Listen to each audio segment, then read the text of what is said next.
بسم الله الرحمن الرحيم الحمد لله رب العالمين والصلاة والسلام على سيدنا محمد وعلى آله وصحبه أجمعين ربنا اشرح لنا صدورنا ويسر لنا أمورنا واحلل عقدة من ألسنتنا يفقه أقوالنا سبحانك لا علم لنا إلا ما علمتنا إنك أنت العليم الحكيم اللهم افتح علينا حكمتك وانشر علينا من خزائن رحمتك يا أرحم الراحمين اللهم أخرجنا من ظلمات الجهل وأبعدنا النسيان اللهم زدنا علما وارزقنا فهما اللهم افتح علينا فتوح العارفين وارزقنا فهم النبيين وحفظ المرسلين وإيمان المتقين برحمتك يا أرحم الراحمين أما بعد السلام عليكم ورحمة الله وبركاته Alhamdulillah, ayah-ayah, ibu-ibu, tuan-tuan, puan-puan, sidang jemaah yang dirahmati oleh Allah Subhanahu Wa Taala. Kita bersyukur pada Allah, malam ni kita dapat sama-sama menunaikan salat secara berjemaah dan seterusnya dapat kita berada dalam majlis ilmu untuk kita ulang-ulang perkara-perkara yang berkaitan tentang membatalkan salat. Jadi kita sudah sampai kepada perkara yang ke-11. Tak salah saya malam ni kita akan masuk pada perkara yang ke-12 lah. Perkara yang membatalkan sembahyang 12. Yang ke-12. Dalam kitab ni dia sebut 21 perkara-perkara yang membatalkan solat. Jadi kita sampai pada yang ke-11 pada kuliah yang lepas. Malam ni kita masuk pada perkara yang ke-12. Qala musannif rahimahullahu ta'ala wa nafa'na bi'ulumihi fid darain amin ya rabbal alamin. Ke-12nya berpaling ke-11 kan. Ke-11nya ialah mengerja ia orang yang sembahyang lah akan satu rukun fi'li pada yang bukan tempatnya dengan sengajanya. Orang sembahyang, orang tu dia melakukan satu rukun fi'li pada bukan tempat dia yang betul, dan dia buat rukun fi'li tadi dengan sengaja. Dia tahu bukan tempat dia ni, dia buat juga dengan sengaja. Dia tahu perbuatan dia ni haram dan batal sembahyang, dia buat juga. Maka batal lah sembahyang dia. Seperti contoh dia bagi sini, sujud ia dahulu daripada rukuk. Dalam buku tuan-tuan tu tersilap tulis tu. Kalau tuan-tuan tengok, sujud ia dahulu, habis situ. Betul tak? Yang ke-12 tu, kalau tuan-tuan baca yang ke-12 tu pula, turun yang ke-12 tu, di hujung ayat ke-12 tu, daripada rukuknya. Tuan-tuan perasan itu silap tu, buat naik atas. Dia salah cetak. Jadi daripada rukuknya, perkataan daripada rukuknya pada perkara yang ke-12 itu dibawa ke atas ke perkara ke-11, hujung perkara 11. Takut-takut baca keliru nanti. Jadi ayat yang betulnya berbunyi seperti sujud ia dahulu daripada rukuknya. Jadi hujung daripada rukuk pada perkara 12 tu naik kepada perkara 11, sambung ayat dahulu daripada rukuknya. Maknanya contoh dia bagi, seseorang tu dia sujud sebelum rukuk, lepas pada i'tidal, lepas pada qiyam, habis baca Fatihah, sepatutnya rukuk dulu, dia turun sujud dulu. Perbuatan tu dia sedar dan dia sengaja nak buat gitu. Sengaja dia nak sujud dulu sebelum rukuk. Maka ni batal lah. Batal, haram lagi, dosa ni buat kerja ni. Mana dia main-main dalam sembahyang. Bermain-main dalam sembahyang itu haram. Itu yang ke-11. Tak kira lah apa lagi, contoh-contoh lain pun samalah. Sepatutnya rukuk dulu, dia i'tidal dulu, habis baca Fatihah, sami Allah liman hamidah. Contohnya Tak sepatut rokok dulu, sengaja dia iktidal dulu, lepas tu baru dia rokok. Lepas rokok tak bangun-bangun tu turun sujud contohnya. Iktidal dah buat dah tadi. Itu batal. Dia panggil haram. Dengan sengaja lagi tahu haram dia. Ada juga yang buat dengan sengaja. Tapi tak batal.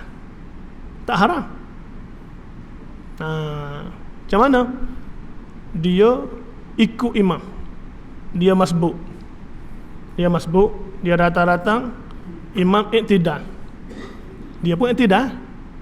Dia dalam keadaan iktidal. Allah Akbar, iktidal lah dia. Iktidal dia tu tak termasuk dalam rakaat sembahyang dia tu. Sebab dia tak dapat satu rakaat. Nampak tak? Mana kalaulah katalah imam berada pada rakaat terakhir sembahyang maghrib, rakaat ketiga. Dia datang-datang, imam dah iktidal sampai Allah, imam dah berdiri tegak dah. Dia pun masuk ikut imam. Allahu Akbar sahaja aku sembahyang fardu maghrib, makmum kerana Allah. Kan? Dia ikut imam pada iktidal. Dia tak dapat rakaat. Betul tak? Tapi dia wajib ikut. Dia wajib ikut imam. Imam iktidal dia iktidal. Imam sujud, imam sujud pertama, rakaat ketiga imam, dia pun turun juga sujud. Wajib ikutlah.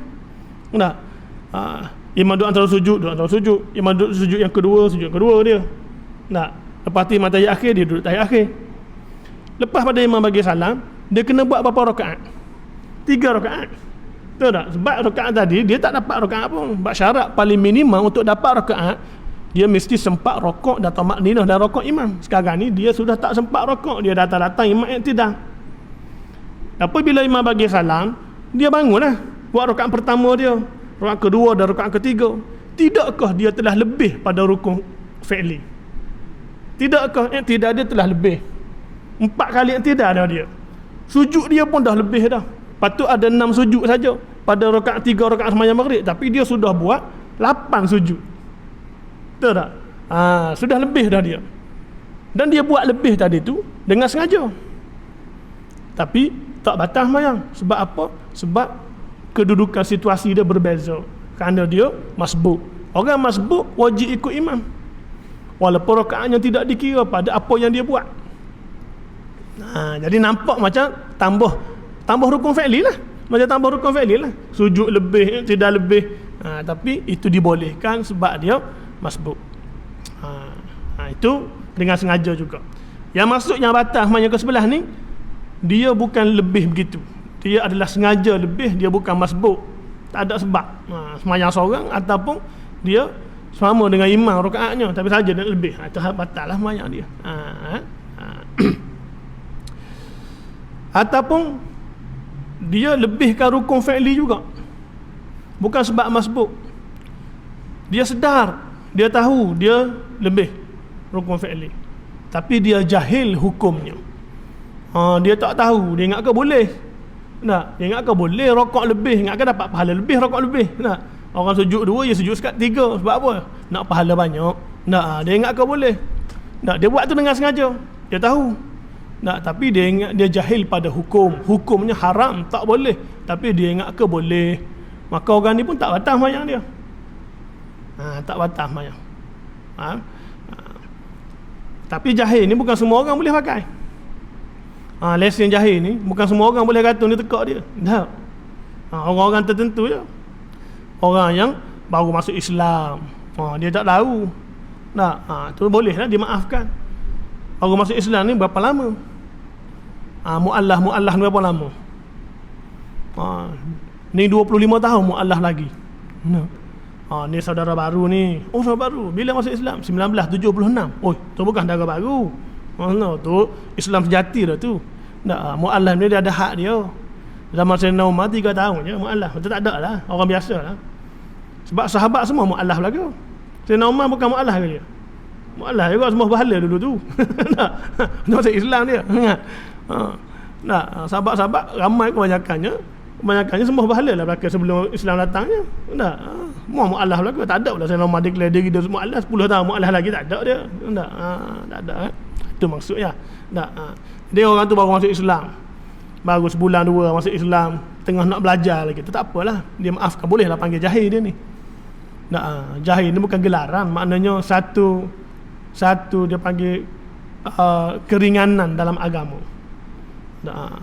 Ataupun dia hidup jauh daripada ulama, dia nak cari majlis ilmu, nak belajar, nak buka TV pun tak ada siaran tempat dia. Contohnya nak belajar tak boleh. Jauh sangat. Di pedalaman hutan Amazon tu jauh dah, pedalaman pula. Contohnya. Contohlah. Tak sampai seruan Islam. Kuliah tak ada tempat dia. Tapi dia Islam. Maka ni dimaafkanlah. Adapun kita yang tinggal dikelilingi oleh ulama, maka kita tak boleh nak pakai lesen jahil ni. Tak dapat tidak, kita kena belajar. Cari ilmu, terutama ilmu-ilmu yang fardu ain ke atas kita lah, yang wajib ke atas kita, seperti solat. Yang zahir dalam solat ni wajib lah. Kena tahu. Okey, itu perkara yang ke-11. Yang ke-12, berpaling dada daripada kiblat dengan sengaja atau dengan lupa dan panjang masa berpalingnya. Sampai situ je. Daripada rukuk tu kita potong dah, kita naik atas dah. Berpaling dada daripada kiblat. Berpaling tadi tu dengan sengaja. Sengaja dia tahu dada ni tak boleh pusing daripada kiblat. Kata kiblat sini, dada mesti gini lah. Kalau kita sengaja buat gini, batal sembahyang. Sengaja. Dia pun buat dengan sengaja. Batal sembahyang walaupun sekejap. Dah sengaja. Ataupun lupa, dia terlupa tapi panjang masanya, lama dalam keadaan begitu, walaupun berpaling dia daripada kiblat tu dalam keadaan dia terlupa dia sedang solat. Lama habis baca Fatihah duduk gitu lagi contohnya. Itu lama lah. Habis baca surah nak rokok, mayang aku rupanya. Batal. Lama sangat. Tapi kalau terlupa sekejap pusing balik, itu tak apa, dia maafkan lah. Biasalah muka je sebenarnya. Dada tak boleh berpaling. Kalau berpaling dada tu canggih orang tu. Macam robot tu paling dada. Kecuali dia sakit lah. Sakit tak dapat buat apa. Tulang belakang dengan tulang leher dia masuk besi. Tak boleh nak paling. Mereka kan paling begitu. Dia dimaafkan lah. Untuk dia darurat. Kalau normal gini hanya muka sahaja. Paling gitu. Dada tak boleh pusing. Kalau tak sengaja, lupa, dengan sengaja tapi dia secara lupa, itu panjang masa berpaling maka batal sembahyang. Kalau sekejap tak apa. Terlupa, pusing cepat-cepat, itu tak apa. Yang ke-13-nya, memberi salam dengan sengaja pada barang yang bukan tempat salam, batal sembahyang. Kalau dengan sengaja dia beri salam dalam keadaan dia tidak lupa, itu bukan tempat salam. Contohnya sembahyang maghrib, baru rakaat kedua, lepas baca tahiyat awal dia bagi salam dengan sengaja lah. Dia tahu rakaat kedua dia bagi salam, Assalamualaikum warahmatullahi wabarakatuh, batal sembahyang. Batal sembahyang. Tapi kalau dia bagi salam dalam keadaan sengaja tapi dia terlupa bilangan rakaat, itu tak batal. Faham tak? Dia tersilap, banyak bagus 2 rakaat maghrib, baca tahiyat awal, dia baca tahiyat akhir, dia terlupa, tersilap kira.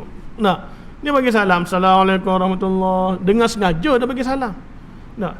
Tapi dia terlupa pada bilangan. Sepatutnya tak boleh bagi salam lagi, dia bagi salam. Itu dimaafkan. Dengan syarat tidak lamalah perceraian dia selepas pada bagi salam dengan dia masuk balik dalam sembahyang.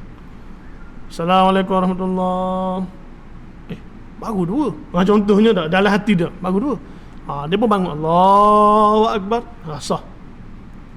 Kalau dia imam pun sah lagi, kita boleh ikut lagi dia, sebab perceraiannya singkat saja. Tapi kalau lama tak boleh. Assalamualaikum warahmatullahi, Assalamualaikum warahmatullahi. Kita makmum apabila imam bagi salam pada tempat yang salah gitu, kita tak boleh ikut. Kita tunggulah. Pada i'tiqad kita, hati kita mengatakan bahawa imam aku ni terlupa, jadi tak batal lah sembahyang imam, tak batal sembahyang kita. Kalau kita kata imam aku ni sengaja, batal dah dia ni, kita ikut dia, batal sembahyang. Jadi kita letak imam kita terlupa. Jadi kita bagi masa sekejap. Berapa lama masa tu?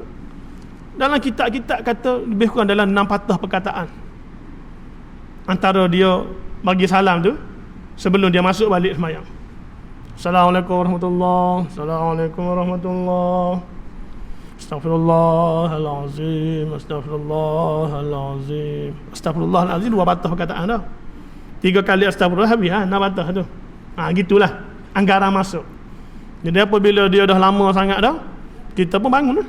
Allah, bangunlah kita. Sebab tadi duduk tahiyat awal kan. Kita bangun lah.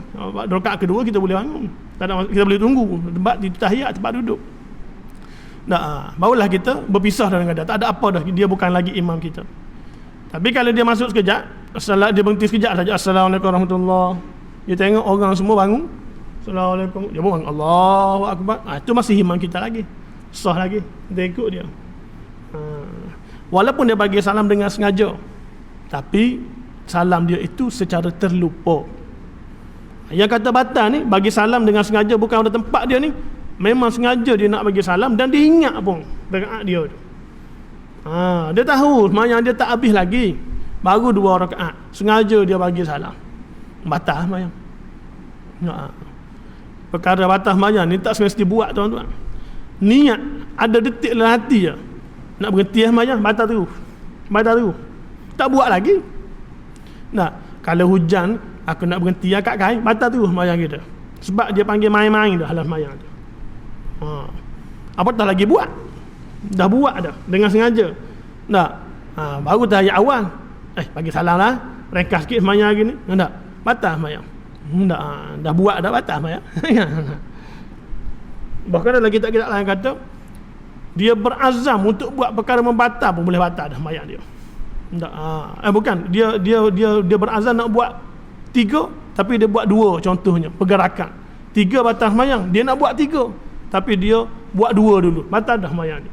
Sebab niat dia nak buat 3 tak ada dah, dikira dah main-main lah semayang. Itu dapat pergerakan lah. Yang ke-14 nya, terbuka aurat. Terbuka aurat tengah-tengah semayang, aurat dia terbuka. Lalu dia kata bermula yang muktamadnya, pendapat yang kuat yang dipegangnya, jika membuka akan dia oleh yang lain daripada angin, maka batal sembahyangnya semata-mata. Kalau yang bukan angin tiup, kucing buka ke, anak buka ke, beruk buka ke, rasa kita tengah-tengah semayang, kera mari daripada mana tak tahu, dia main ikut belakang, dia selok kain kita, pakai atas naik, nampak paha kita, batal tu. Walaupun kan kita buat kera buat, ataupun anak kita, kita tengah semayang, dia gantung di kain pelekat kita, terlaruh kain pelekat, pakai luar dalam kita, kalau nampak paha batal semayang. Kalau pakai luar track shoot tak apa lagi, bawah pada lutut tak batal lah. Contohnya, pendapat yang kuat kata batal, walaupun tutup cepat tak cepat. Maknanya di sini ada khilaf di kalangan ulama lah. Tapi kalau dibuka itu oleh angin, kalau dibuka oleh angin, tengah-tengah semayang, dan jika membuka akan dia oleh angin dan ditutup akan dia dengan segera, dan tiada membawa kepada banyak perbuatan pada menutup akan dia akan aurat, dan tiada berulang-ulang kedua-duanya, buka tutup tadi, angin itu tak berulang-ulang, maka tiada batal sembahyangnya. Tengah-tengah mayang di beranda rumah ke, atas mayang tepi pantai ke, pergi kelah, tengah-tengah mayang, angin tiup, angin mari terangkat kain kita, terbuka kain kita, nampak lutut paha kita nampak. Kita pun tutup cepat-cepat dengan pergerakan yang tak banyak, sekali turun je, pergerakannya turun ke bawah, terus tertutup aurat kita, maka itu tak batal, dimaafkan. Tapi jangan perbuatan yang banyak atau melampau sangat. Angin tiup pun pelekat, bukan terakat setakat paha, pakai atas kepala naikkan pelekatnya, bersilat kita nak tutup, tutup dah, itu batal lah semayang, pergerakan yang banyak. Walaupun angin tiup, angin putih beliung lagi kan, habis tercabut naik beratas kan pelekatnya, itu tak lewat apa lah, batal lah semayangnya kan. Mana tutup sikit sekaligus itu tak apa. Dan tidak berulang-ulang, dah tutup mari pula, ada 3-4 kali, tak boleh lah. Pergerakan tu jadi banyak. Ini aurat, bab tutup aurat ni. Yang ke-15 nya, perkara membatalkan semayang lagi, mengerja akan suatu yang membatal ia akan puasanya. Kita buat sesuatu perkara dalam sembahyang, perkara itu boleh membatalkan puasa kita, walaupun kita tak puasa. Perkara yang membatalkan puasa automatik batal sembahyang, seperti makan, minum, batal sembahyang. Batal sembahyang. Masuk sesuatu ke dalam rongga, walaupun yang masuk yang kita telan tadi bukan nasi, nyamuk yang telan ya, batal juga sembahyang. Kita baca-baca Fatihah, nyamuk masuk dalam mulut kita. Boleh buang, tapi kita tak buang. Sedap-sedap tu telan sedap juga nyamuk seka pun telan batal sembahyang. Nak makan nyamuk telan dah. Kecuali tak boleh nak buang. Dia terbang masuk tu sampai ke tekak. Tak boleh nak buang, lekat dah nak buang. Nasib kita tak boleh buat apa, tak batal lah. Ni dengan sengaja dan kita tahu benda tu membatalkan puasa. Batal sembahyang.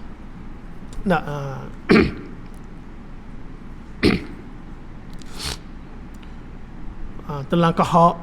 Kahak tak batal. Telan liu tak ada. Kahak yang bukan daripada liu. Kahak ni lendai daripada atas, daripada kepala atau daripada hidung dia mari. Ataupun ada gak mari daripada paru-paru, pada dada. Ia bukan liu, kahak ni. Puasa pun batal, setengah ulama kata batal, setengah ulama kata tak batal. Tapi sembahyang batal telan kahak ni. Kecuali batal tak batal tu hak dia di mana? Anak tekak. Anak tekak kita, hujung lidah, pangkal lidah. Itulah ukur zahir dia. Apabila objek tu sudah berada di pangkal lidah, di anak tekak kita masih lagi boleh buang. Betul tak? Dia tekak, boleh buang, kita buang, keluar alik dia. Tak, tekak. Itu zahir. Tak boleh telan dah. Tapi kalau dia belakang pada anak tekak kita, memang tak boleh buat apa dah. Hidup dalam tu. Dia turun, rasa turun, ngalir, masuk turun dalam ni. Tak apa. Tak. Lendai. Musim-musim sesama. Tak. Kadang-kadang dia turun ke bawah, ke belakang anak tekak tu. Turun ke saluran itu, tak boleh buat apa. Itu dimaafkan dia, telan dia. Tak. Tapi kalau dah sampai pada anak tekak, berada di hujung lidah, di pangkal lidah, tak, itu kena buang. Kena buang. Dalam sembahyang, kahak, tak, seketul kahak atas lidah. Kena buang tak? Buang. Tak, nak buang mana tengah-tengah sembahyang? Tak. Ludah atas kapet, bergaduh dengan Tok Siok. Tak. Orang halau kita. Tak. Tok Siok pula, ganah-ganah belaka. Tak. Ya gitu. Tak balak. Tak. Macam mana nak buat? Ludah. Buang tak atas tangan tu. Ludah. Masuk dalam poket. Tak pun sapu je baju kita sendiri. Tak apa. Nak macam mana? Tak. Sapu atas kapet tak boleh. Mengotorkan rumah Allah. Dosa. Tak. Baju kita tak apa. Kohok tak najis. Tak. Hapus baju kita. Mudah banyak kata apa baju tu? Hijau molek tu. Ni corok batik baru kata. Betul. Buang itu. Macam mana? Nak telan tak boleh. Tak. Kalau tengah baca tayat akhir hujung-hujung tak apalah, boleh tahan lagi. Tak. Kalau rakaat pertama baca doa iftitah keluar dah kohok. Tak. Tahan 4 rakaat sampai habis. Tak boleh. Tertelan juga. Buang. Tak. Kalau boleh ludah ni poket ni. Bagus kat orang Melayu kita ada poket sini. Baju Melayu. Tak. Tu nama baju Melayu. Dia fikir dah benda tu. Tak. Masa saya belajar dulu, guru saya kata, ni poket ni guna untuk apa dia kata. Orang tua-tua dia tak sapu tangan. Dia sapu tangan ya. Sekarang ni orang tak pakai sapu tangan, dulu sapu tangan ni. Cantik lipat keluar sikit ujung sapu tangan dia. Tak. Apa tujuan dia? Antaranya tengah-tengah sembahyang masuk dalam tu. Tak. Selamat, selesai masalah. Tak. Baju kita tak. Tak ada masalah. Jangan simpan kohok tu, batal. Nasi ada nasi tu. Sayang, simpan lepas tu ambil balik pas mayang nasi. Tak, mudah boleh makan. Tak. Tak ada masalah. Dah sayang sangatlah. Tak. Gitu cara dia. Tapi sebenarnya sebelum berlaku begitu, tu sebab Nabi kata, kalau tidak menyusahkan umatku, aku wajibkan mereka bersugi, membersihkan mulut dan gigi setiap kali sembahyang. Kalau tidak menyusahkan umatku, Nabi kata. Maknanya membersih mulut gigi ni sangat-sangat ditekan dalam Islam sebelum kita solat 5 waktu. Ada kayu sugi, pakai berus gigi. Tujuannya itulah. Sisa-sisa makanan tak ada dah. Tak, kohok-kohok dah buang habis. Bahkan ketika berkumur, Nabi suruh kita mubalaghah. Mubalaghah ni apa? Melampau-lampau dalam gitu. Maaflah kotor sikit. Nabi suruh kita buat gitu. Ada hadis. Kecuali orang berpuasa, Nabi kata. Kalau tak puasa buat gitu. Tak. Ambil sembahyang kat rumah kita lah. Ni ambil sembahyang dia kolah surau. Ramai-ramai masuk kolah lah. Ada orang tengok geli kita dah. Tak. Memang dia suruh buat. Islam suruh buat gitu. Tak. Supaya apabila kita mula solat, masalah tu tak berlaku dah. kohok sudah tidak ada, sisa-sisa makanan sudah tidak ada, bau mulut sudah tidak ada. Tiba-tiba berlaku juga, ada juga kohok. Maklumlah kita ni sesemua 2-3 hari ni contohnya. Itulah cara penyelesaian. Tak ada cara lain dah. Ludah lah. Nak macam mana? Tak. Bukan sengaja nak cari pasal tak lah. Mana kita dah usaha dah. Itulah dia. Yang ke 15. Tak. Yang ke 16-nya, melebih akan rukun fi'li dengan sengaja. Rukun fi'li dengan sengaja, perbuatan dengan sengaja, sama tadilah. Tadi dia buat rukun fi'li bukan pada tempat, dia dilebihkan. Tak, sujud 2 kali, dia sujud 3 kali dengan sengaja, batal lah sembahyang dia. Kalau terlupa tak apa. Tak, rukun fi'li, perbuatan. Rukun qauli tak apa. Pada bacaan, dia baca Fatihah 5 kali, tak salah. Tak, dalam satu rakaat orang baca sekali, dia baca 2 kali, 3 kali, 4 kali, tak apa. Tidak batal sembahyang. Tahiyat akhir, habis dah sekali, baca lagi sekali lagi, 3 kali baca tahiyat akhir, tak apa. Tak batal sembahyang. Sebab banyak rukun qauli dia tidak menjejaskan aturan sembahyang, tapi melebihkan pada rukun perbuatan. Sembahyang jadi rosak, perbuatan berupa sembahyang tu jadi lain dah. Betul tak? Jadi lain dah. Macam mana sujud 3 kali lain. Bacaan dia tak merosakkan apa-apa aturan sembahyang. Tak, boleh pun. Tak ada masalah. Imam kita baca Fatihah habis dah, imam tak rokok-rokok lagi, katalah sembahyang zuhur asar, entah apa baca imam ni. Tak, kita surah tak ingat dah, kita ingat Al-Fatihah je surahnya. Nak baca apa, baca lagi Fatihah boleh, tak ada masalah. Kita habis dah tahiyat akhir, fil alamin innaka hamidum majid, imam tak lagi salam lagi, nak baca doa tak ingat, doa makan je ingat Allahumma barik lana je kita. Tak, contohnya. Nak baca apa lagi, baca tahiyat akhir, tak baca tahiyat akhir, tak ada masalah, baca lagi, boleh. Tak, boleh. Tak. Yang ke-17-nya, berdehem-dehem. Bahasa Arabnya tanahnuh dia panggil, berdehem-dehem atau tertawa atau menangis atau berhembus-hembus dengan mulut atau dengan hidung jika zahir 2 huruf pada sekalian itu, batal sembahyang. Ni setengah-setengah kitab dia rangkum sekali dalam bab bersuara lah, mengeluarkan suara. Kitab ni dia pecah, dia asingkan. Dulu kita dah bincang dah, mengeluarkan suara, berkata-kata dengan sengaja. Jadi berdehem ataupun ketawa, tak, sampai zahir 2 huruf. Berdehem tu dengan sengaja dan tanpa keuzuran, tak ada sebab nak berdehem. Berapa huruf? Lebih 2 huruf tu. Lebih huruf tu, tak ada sebab. Dia dimaafkan uzurnya apabila kita nak baca rukun qauli tak boleh, nak baca Fatihah tak boleh, nak baca tahiyat akhir tak boleh, tak keluar suara kita, perlu pada berdehem. Bolehlah berdehemnya. Tapi kalau sekadar nak baca yang sunat, tak payah berdehem. Kalau perlu sikit gitu dah. Kontrol-kontrol lah sikit. Kalau saja-saja tak baca apa-apa saja nak berdehem, lagi bahaya. Keluar 2 huruf, batal sembahyang. Ataupun tertawa tengah-tengah sembahyang, anak kita buat aksi nakal-nakal lucu-lucu depan kita ketawa, batal sembahyang. Tak, zahir huruf. Tak. Kah lagi lah teruk, batal ya. Tak. Ataupun menangis, sedih sangat, tu imam menangis, kita pun menangis juga. Nangis tu batal sembahyang. Bunyi sampai tahap tu batal. Tak. Tapi kalau suara nak tangisan tak bunyi, cumanya nada suara bacaan kita sudah bergalung-galung, orang menahan tangis sebab macam imam-imam Mekah baca juga. Dia baca Fatihah juga, baca surah juga, tapi bergalung dah, suara dia tu dah lain dah, bagi nada menangis. Itu tak batal. Dia tak boleh suara tangisan tu batal gitu. Tak, batal lah kan. Lebih pada 2 huruf, zahir 2 huruf batal lah. Bukan lebih, zahir 2 huruf batal. Ataupun menghembus-hembuskan dengan mulut atau dengan hidung. Tak ada sebab, tak apa tau, saja-saja suka-suka. Zahir 2 huruf 3 huruf tu batal. Atau dengan hidung dengan hembus dengan hidung dia, tak, batal. Sebab keluar suara yang tidak ada kaitan dengan sembahyang. Yang ke-18 ni, memanjang akan rukun yang pendek dengan sengaja. Dia sengaja memanjangkan rukun yang pendek. Dia tahu rukun pendek tak boleh panjang, dia panjang. Rukun pendek ni ada 2 saja dalam sembahyang, iktidal dan juga duduk antara 2 sujud. Itu rukun, tapi rukun tu rukun pendek, rukun fi'li lah. Tak, i'tidal jangan panjang. Sami Allahu liman hamidah, Rabbana walakal hamd.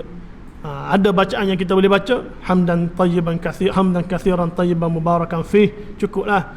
Ataupun hamdan Rabbana lakal hamdu mil'us samawati wa mil'u ma syi'ta min syai'in ba'd, cukuplah. Panjang pendek itu nak ukur macam mana panjang pada i'tidal ni. Kalau kita baca Fatihah secara sederhana, habis Fatihah kita. Itu panjang, batal mayang. I'tidal.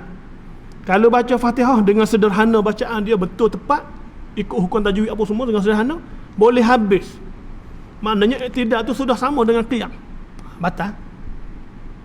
Jadi jangan sama panjang dengan qiyam. Kalau tahiyat kecuali kunut, kita baca kunut itu dimaafkan. Kita baca kunut itu dimaafkan. Baca kunut ni panjang kan? Dimaafkan. Nah, kunut ni berada pada i'tidal. I'tidal ni rukun pendek. Tapi baca kunut doa itu dimaafkan. Yang kedua, pada duduk antara sujud, itu pun pendek, jangan panjang. Panjang pendek itu nak ukur macam mana? Kalau baca tahiyat akhir habis. Kalau kita baca tahiyat akhir dengan bacaan yang sederhana, habis bacaan tahiyat akhir tu. Mana daripada at-tahiyyat sampai kepada wa asyhadu anna Muhammadar Rasulullah. Ataupun Allahumma salli ala Muhammad lah. Habis. Batal mayang gitu. Sampai tahap tu duduk antara sujud batal mayang. Jadi janganlah sama panjang kan, begitulah. Ini mazhab kita. Mazhab kita. Baik.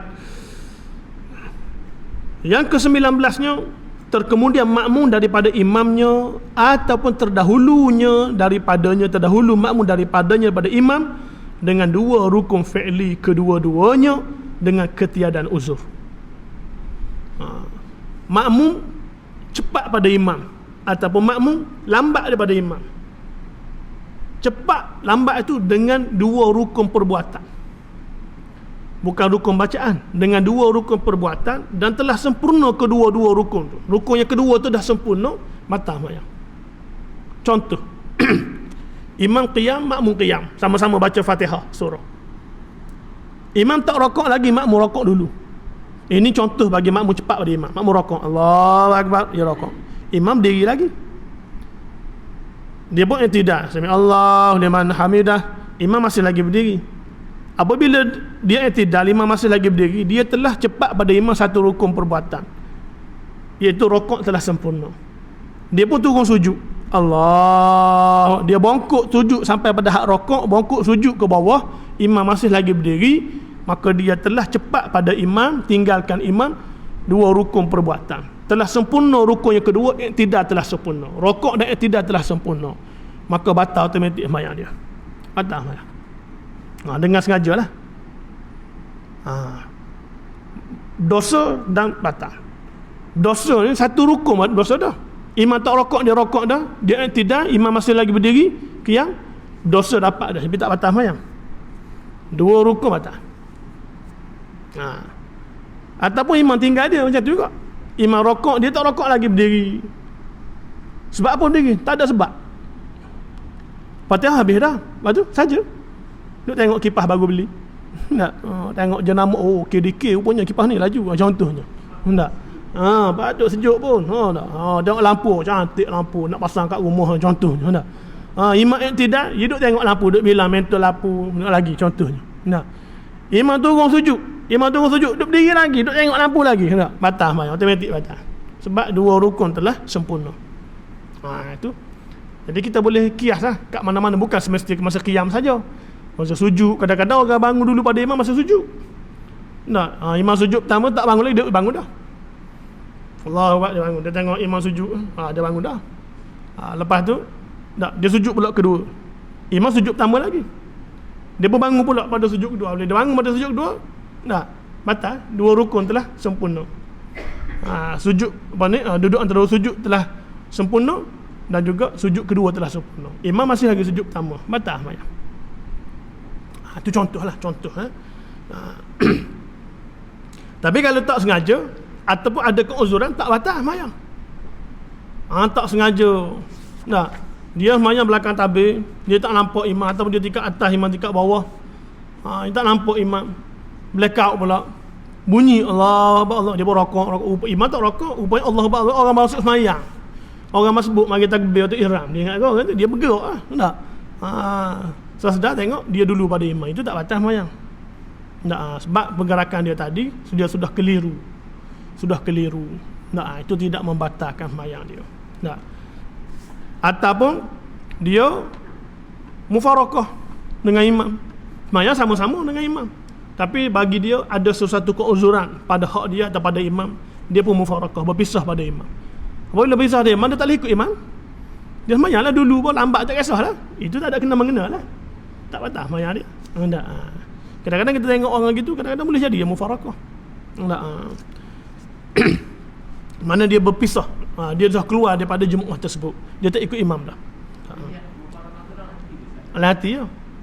Aku berpisah pada imam, aku mufarakah dengan imam, ya. Jadi sendiri, banyak sendiri. Tak kira lah kita duduk belakang imam ke mana pun tak kisah. Mufarakah ni dia ada dua jenis. Dua sebab kita boleh mufarakah. Tak ada sebab tak boleh. Ada sebab. Satunya, dua-dua ni keuzuran dia panggil. Satunya keuzuran di pihak kita, yang kedua keuzuran di pihak imam. Keuzuran di pihak kita apa dia? Kita tak sihat, tengah-tengah sembahyang rasa pening, kita kena baring tidur. Boleh nak sembahyang duduk, tapi kita nak cepat. Sakit perut mula-mula, kalau kita tahan ikut imam, cecer, bocor, banyak masalah jadinya. Jadi mudarat lebih besar.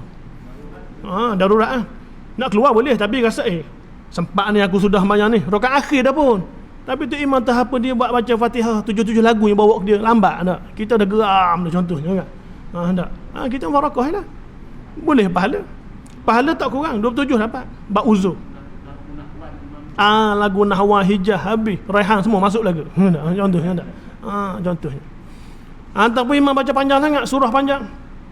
Kita nak cepat, nak ambil anak sekolah ni. Anak pula dah satu, tinggal dia seorang dah ni. Imam pula baca Yasin rakaat. Ada logik tu imam. Contohnya tak. Yasin, maya Jumaat, Yasin dia bacanya. Kita nak masuk mesyuarat, boleh. Itu dikit uzur di pihak kita.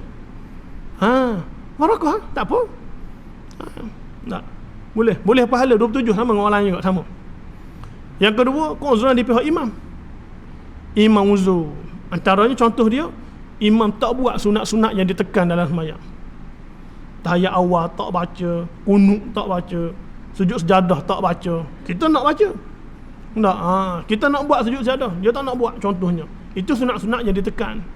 Tak, bukan sujud sejadah sebenarnya doa kunut, tahiyat awal kita nak buat. Boleh kita mufarakah. Boleh kita mufarakah dengan dia. Tak ada masalah. Tak salah. Tak. Ataupun imam telah buat satu perkara yang pada hemat kita batal dah imam ni. Pergerakan imam banyak sangat dengan sengaja. Kita batal dah imam aku ni. Tak. Ataupun ada perkara yang membatalkan sembahyang imam. Tengok aurat imam terdedah. Rokok-rokok kain pelekat berlubang, besar molek berlubang, besar pinggang berlubang. Nampak habis segala-galanya. Contohnya tak. Batal sembahyang imam. Tak. Contohnya. Ataupun ada najis yang tidak dimaafkan. Tak. Ada najis pada baju imam, badan imam. Tak. Tengah-tengah imam kita nampak, ni najis ni. Tak cicak ni. Jelas nampak. Tak. Pada kita itu tak cicak, batal sembahyang. Tak. Maka kita wajib mufarakah. Itu bukan pilihan dah, wajib mufarakah dah. Wajib mufarakah. Sudah sembahyang kita bagi tahu imam. Ada tak cicak belakang tu. Mana? Tak tengok bukan tak cicak, ada awak pen dengan liquid. Tak. Silap kita. Ni pen ni cucu saya main pen marker. Tak. Pen marker hitam buh liquid jadi macam tak cicak lah nampak dah. Tak. Batal tak sembahyang kita? Tak batal. Tak. Dah kita ingatkan tak cicak. Kita bukan nampak jauh gitu je kan. Contoh jelah. Itulah dia. Jadi terkemudian dan cepat pada imam itu tak boleh. Dengan dua rukun, dengan sengaja batal sembahyang. Kedua-puluhnya, mengiktikad akan yang fardu itu dengan sunatnya. Seseorang yang sembahyang, dia iktikad dalam hati dia yang fardu dalam sembahyang, dia kata sunat sahaja. Tak. Apa saja yang wajib dibuat dalam sembahyang, yang rukun dia kata sunat, batal sembahyang. Tak. Rokok sunat je. Tak. Fatihah sunat je, batal sembahyang. Batal sembahyang dia. Tak. Tapi kalau dia kata fardu semua dalam sembahyang ni, semua fardu, tak ada sunat, sah pula. Sah. Ataupun dia kata dalam sembahyang ni ada fardu, ada sunat. Tak. Tapi ada fardu, ada sunat, gitu je. Dia tak tentu mana-mana. Sah sembahyang dia. Tapi kalau dia tentu salah, batal. Ada fardu, ada sunat. Contohnya yang sunat seperti rokok, batal terus sembahyang. Tak. Dalam hati dia, duk main hati ya. Dia beranggapan bahawa rokok itu adalah sunat saja, itu tak boleh lah. Ya. Ayat subuh.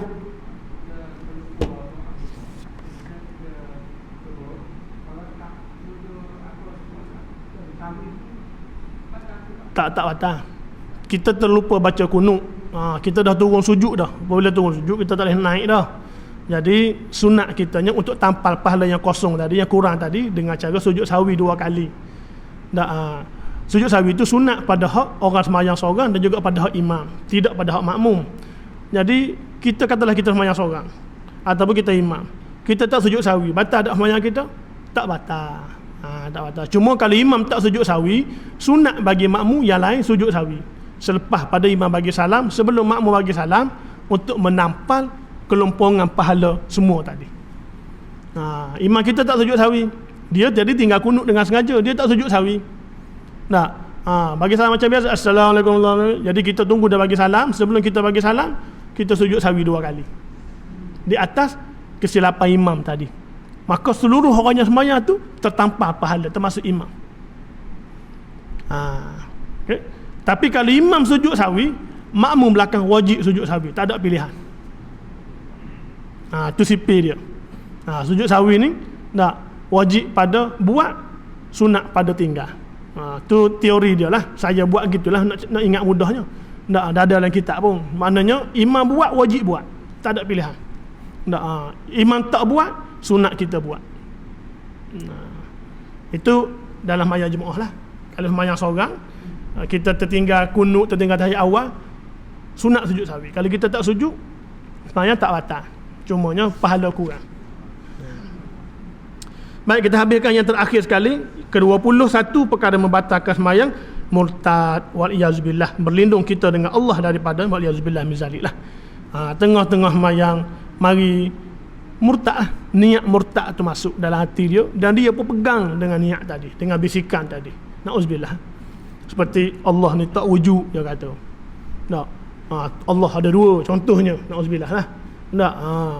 Maka kata-kata begini dia semak dalam hati dia, pegang sungguh, batal automatik sembahyang, kena mengucap balik. Bukan batal sembahyang, Islam batal tu. Tapi bisikan ni mari. Biasa bisikan-bisikan macam ni mari kepada kita yang sudah balik ni. Ada saja bisikan-bisikan syaitan buat mari pada kita. Tengah-tengah sembahyang, Allah ni ada sungguh ke? Dia bagi soalan kita. Kita pun mikir, ada. Tu bahaya tu. Dia mula nak mari tu. Jadi bisikan-bisikan begini apabila mari lintasan, cara dia istighfar, astagfirullah. Allah ada. La ilaha illallah. Dalam sembahyang kita, hati kita tu. Kita tepis tu bisikan itu. Barulah tak batal sembahyang. Yang batal murtad ni, dia pegang sungguh, yakin dah. Mari soalan, Allah ada ke? Dah. Mana bukti Allah ada? Tak ada bukti, tak ada kot. Na'uzubillah min zalik. Ini bahaya ni. Contoh itu murtad lah. Contoh-contoh yang boleh bawa pada murtad lah. Ataupun dia rasa agama lain tak susah. Pada Islam kena sembahyang, agama lain sembahyang setahun kali tak apa. Contohnya. Tiba-tiba mari lintas dan dia pegang, dia rasa membebankan sungguh agama lain yang dia kata tu itu betul. Coba murtad. Murtad waliyazubillah min zalik. Jadi murtad ni batal sembahyang. Itulah tuan-tuan perkara yang membatalkan sembahyang sebanyak 21 perkara. Cukuplah sekadar tu dulu untuk malam ni. Ada apa-apa ke soalan tuan-tuan kalau ada?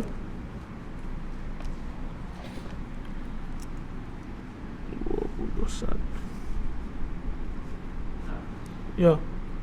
Ya Ustaz.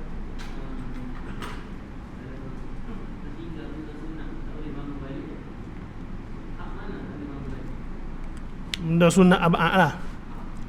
Tahiyat awal kalau kita tertinggal dia, apabila kita sudah berdiri tegak, maka kita tak boleh turun dah. Kalau kita tak masuk lagi, baru duduk bokok badan kita, tapi dah terakak dah bangun dah. Masih lagi duduk dalam kawasan rokok lagi, bongkok gitu, kita boleh duduk, boleh baca dah awal. Tapi sunat sujud sahwi juga. Kalau baru angkat punggung nak bangun, Allah letak balik, tu tak kena sujud sahwi. Boleh. Tak. Kunut pun begitu. Kunut kita baru nak bongkok, boleh undur balik. Tapi kalau kita sudah sampai pada hak rokok, boleh bangun balik, tapi sunat sujud sahwi lah. Tapi kalau kita sudah jatuh ke bawah sujud dah, tak boleh bangun balik lah. Habis begitulah. Tunggu sujud sahwi lah. Tu benda sunat yang kena yang boleh ulang. Sunat abad lah panggil. Sunat hayat tu ringan. Tak no. Boleh? Wallahu a'lam. Ada lagi ke? Tak ada. Nah. Okay, kalau tidak ada sekadar tu dulu. Minta banyak-banyak insya-Allah tuan-tuan. Mudah-mudahan apa yang kita ulang-ulang malam ni dapat kita ingat balik. InsyaAllah sekadar tu dulu. Wallahu a'lam. A'udzubillahi minasyaitonirrajim. Bismillahirrahmanirrahim. Alhamdulillahi rabbil alamin. Wassalatu wassalamu ala sayyidina Muhammad wa ala alihi wa sahbihi ajma'in. Allahumma ja'alna minal ladzina yastami'una al-qawla fayattabi'una ahsana. ربنا لا تزغ قلوبنا بعد إذ هديتنا وهب لنا من لدنك رحمة إنك أنت الوهاب صلى الله على سيدنا محمد وعلى آله وصحبه أجمعين والحمد لله رب العالمين تقبلوا